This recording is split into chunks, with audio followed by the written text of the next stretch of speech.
पश्चिम बंगाल के मुर्शिदाबाद ज़िले में गंगा के किनारे बसे कुछ पुराने गांवों में आज भी एक खौफनाक लोक कथा सुनाई जाती है।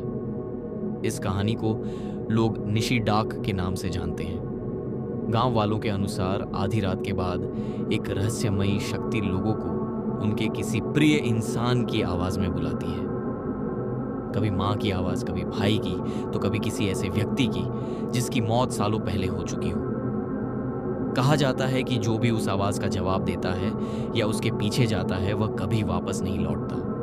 कई लोग इसे अंधविश्वास मानते हैं, लेकिन गांवों में आज भी सूर्य ढलने के बाद लोग अकेले बाहर निकलने से डरते हैं। साल 2003 में मुर्शिदाबाद के एक छोटे गांव नवद्वीपपुर में अर्नब नाम का 22 साल का लड़का कोलकाता से अपने गांव वापस आया। शहर में पढ़ाई करने वाला अर्नब इन कहानियों पर विश्वास नहीं करता था।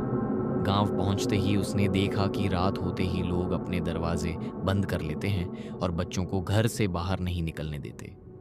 उसकी दादी ने भी उसे चेतावनी दी कि अगर रात में कोई नाम लेकर बुलाए तो कभी जवाब मत देना, लेकिन अर्नब ने इसे गांव वालों का डर समझकर नजरअंदाज कर दिया। अमावस्या की एक रात लगभग 2 बजे अचानक अर्नब की नींद खुली।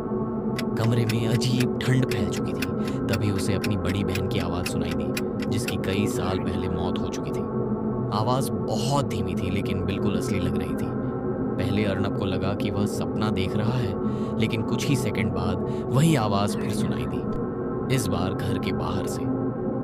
अर्नब जैसे किसी सम्मोहन में उठकर दरवाजे की तरफ बढ़ने लगा। बाहर पूरा गांव अंधेरे में डूबा हुआ था। दूर पुराने तालाब के पास सफेद साड़ी पहने एक औरत खड़ी दिखाई दे रही थी। उसका चेहरा साफ दिखाई नहीं दे रहा था। अर्नब धीरे धीरे उसके पीछे चलने लगा। जितना वह तालाब के करीब पहुंच रहा था, उतनी ही अजीब फुसफुसाहट उसके कानों में गूंज रही थी। ऐसा लग रहा था जैसे अंधेरे में कई लोग एक साथ उसका नाम पुकार रहे हों। तालाब के पास पहुंचते ही अचानक आसमान में बिजली चमकी और उसी एक पल में अर्नब ने उस औरत का असली चेहरा देख लिया। उसकी आंखें पूरी तरह काली थीं। चेहरा इंसानों जैसा नहीं था। उसकी गर्दन पीछे की तरफ मुड़ी हुई थी। अर्नब डर कर पीछे हटने लगा।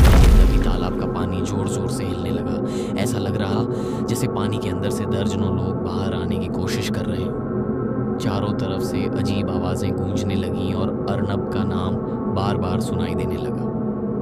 अगली सुबह गांव वालों को तालाब के किनारे सिर्फ अर्नब की कपड़े मिले।